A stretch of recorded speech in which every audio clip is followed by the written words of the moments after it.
අවුරුදු 4500කට පෙර කිසිදු නවීන යන්ත්‍ර සූත්‍රයක් නොමැති යුගයක ටොන් 2.5ක බර ගල් කුට්ටි ලක්ෂ ගණනාවක් එකතු කරලා අහස උසට පිරමීඩ හැදුවේ කොහොමද?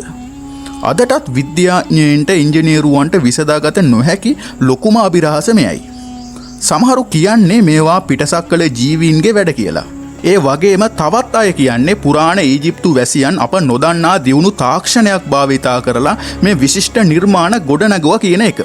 ඉතින් මේ නිර්මාණ ගොඩනැගුවේ ඇත්තටම මොන වගේ තාක්ෂණයකින්ද? ඒ වගේම මේ තියෙන අභිරහස් මොනවාද කියලා අද අපි මේ වීඩියෝ තුලින් කතා කරන්න බලාපොරොත්තු වෙනවා. ඉතින් අපි ඉක්මනටම වීඩියෝ එකට ගිහිල්ලා මේ ගැන තව දුරටත් කතා කරමු. මේ විශ්වකර්ම නිර්මාණ ගැන ඉංජිනේරුවන් ඔවුන් විසින් මතවාද ගණනාවක්ම පළ කරලා තියෙනවා. ඉංජිනේරුවන් විශ්වාස කරන්නේ පිරමීඩයේ වටේ විශාල මඩ සහිත බෑවුම් හදලා ඒ උඩින් ගල් ඇදගෙන ඇවිල්ලා කියලා. නමුත් මෙතරම් උසකට බෑවුම් හදන්න නම් පිරමීඩයට වඩා විශාල ප්‍රමාණයේ බෑවුමක් අවශ්‍ය වෙනවා. නමුත් බොහෝ දෙනාගේ මතය තමයි මේ වාගේ දෙයක් කොහෙත්ම ප්‍රායෝගිකව කරන්න බෑ කියන එක. නූතන ලේසර් තාක්ෂණය පවා නොමැති එවන් යුගයක ඔවුන් මෙලෙස නිර්වාද්‍ය ලෙසම මේ පාෂාණ වෙන් කළේ කොහොමද කියන එක නම් අදටත් අභිරහසක්. විද්‍යාඥයන් පළ කරන මතවලට අනුව නම් ඔවුන් මේ පාෂාණ වෙන් කරන්නට ඩොලරයිට් නැමැති පාෂාණය සහ තඹ ලෝහය යොදාගෙන තියෙනවා. නමුත් මේවා නිශ්චිත වශයෙන්ම ඔප්පු කරන්නට ඔවුන්ට තවමත් හැකි වෙලා නැහැ. මේවා මතවාද ලෙස තමයි ඔවුන් පවසන්නේ. සමහර විද්වතුන් නම් පවසන්නේ මේ නයිල් ගඟේ ජලය පිරමීඩය අසලට හරවලා බෝට්ටු මගින් මේ පාෂාණ ගෙනාවා කියලා. නමුත් මේ මතවාදයට එල්ලවන ප්‍රතිතර්ක තමයි මේ පිරමීඩ ගොඩක් උස් භූමියක පිහිටලා තියෙන එක.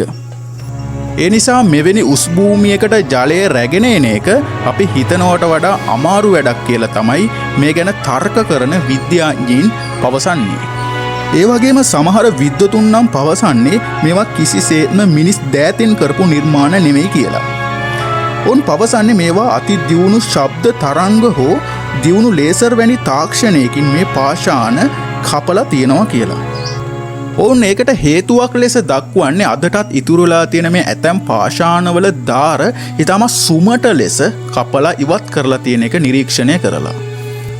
සමහර පාෂාණ වෙන් කරලා තියෙන ආකාරය දෙස බලපුවම අද තියෙන තාක්ෂණයකින්වත් මෙවැනි සුමට ආකාරයට මේ වගේ අති දැවැන්ත පාෂාණ වෙන් කරනවා කියන එක හිතන්නවත් අමාරු වැඩක්. මේ ගීසාහි පිරමීඩ නිර්මාණය කිරීම නිකම්ම නිකං ගල් ගොඩවල් ගොඩ ගැසීමක් නම් නෙමෙයි.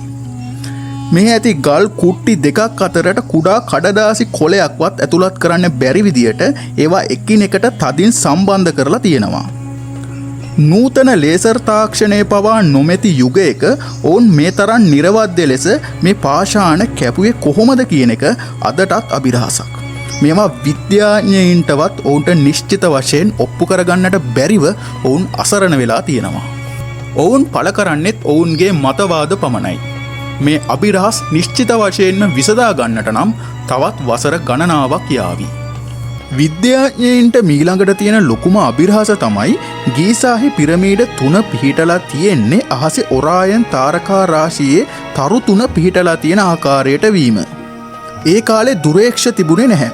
එහෙනම් මේ තරම් නිවැරදිව තාරකා විද්‍යාත්මක පිහිටීමක් ගොඩබිම තුල නිර්මාණය කළේ කොහොමද?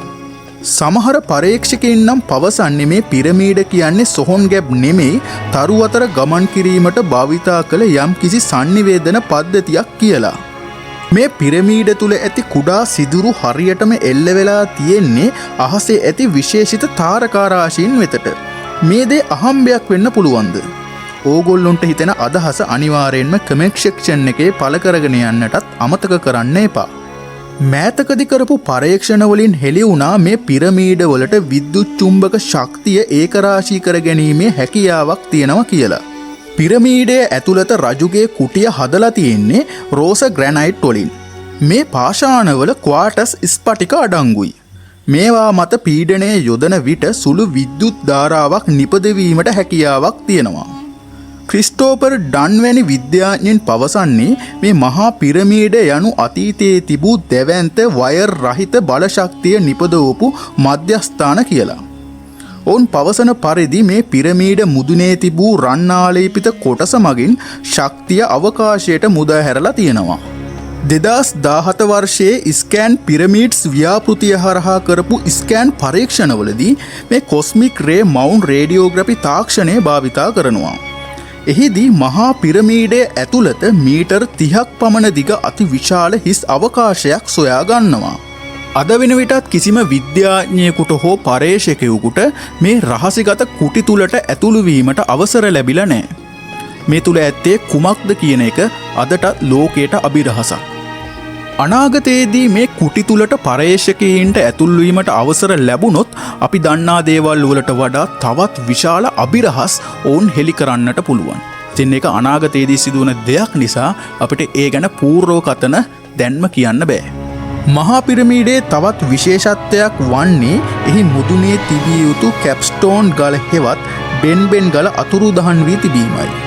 ඉතිහාසඥයින් පවසන්නේ අතීතයේදී පිරමීඩයේ මුදුනේ රන් ආලේපිත හෝ රන් වලින් නිම කළ කුඩා පිරමීඩයක් තිබූ බවයි.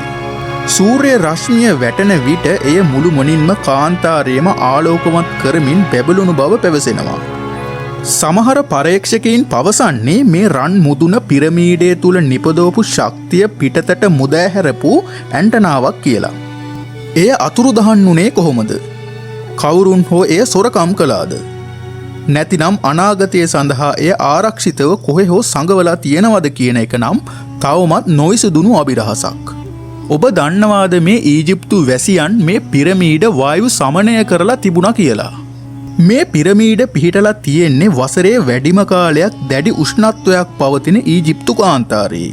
පිටත උෂ්ණත්වය සෙල්සියස් අංශක 40ත් 50ත් දක්වා ඉහළ ගියත් පිරමීඩයේ ඇතුළත උෂ්ණත්වය සෑම විටම සෙල්සියස් අංශක 20ක ස්ථාවර මට්ටමක පවතිනවා. මේ හරියටම පෘථිවියේ සාමාන්‍ය උෂ්ණත්වයට සමානයි. පුරාණ වැසියන් මේ පිරමීඩ නිර්මාණය කර ඇත්තේ ඉතා දියුණු වායු සංසරණ ක්‍රමවේදයක් භාවිතා කරමින්. මෙමගින් පිරමීඩයේ ඇතුළත තියෙන වටිනා දේවල් සහ මමීන් වසර දහස් ගණනක් ආරක්ෂා කර ගැනීමට ඔවුන්ට හැකි වෙලා තියෙනවා. නවීන තාක්ෂණයේ පවා නොමැති යුගයක ඔවුන් මේ ස්වභාවික වායු සමීකරණ පද්ධතිය නිර්මාණය කළේ කොහොමද යන්න නම් අදටත් ඉංජිනේරුවන්ට ප්‍රහේලිකාවක්. මිතුරනි, පිරමීඩ කියන්නේ නිකන් ගල් ගොඩක් නෙමෙයි. ඒ අපේ අතීතයේ මුතුන් මිත්තන්ගේ අසමසම බුද්ධිය සහ තාක්ෂණය ලෝකයට කියාපාන ජීවමාන සාක්ෂියක්. ඔයා මොකද හිතන්නේ? පිරමීඩ හැදුවේ සාමාන්‍ය මිනිස්සුද? එහෙම නැත්නම් ඇත්තටම අපට වඩා දියුණු ජීවින් පිරිසක්ද? මේ වීඩියෝ එක ගැන ඔයාගේ අදහස මොකක්ද? පල්ලෙහෙන් කමෙන්ට් කරගෙන යන්නටත් ඔන්න අමතක කරන්න එපා. ඒ වගේම ඔයා අපේ channel එක subscribe කරලා bell එක ගහගෙන ගියොත් ඔයාට හැමදාම මේ වගේ පුදුම හිතෙන අභිරහස් වීඩියෝ බලන්න පුළුවන්. හොඳයි, එහෙනම් තවත් දවසකින් මේ වගේ පුදුමය විශ්මය පිරුණු අභිරහසකින් නැවතත් හමු වෙමු.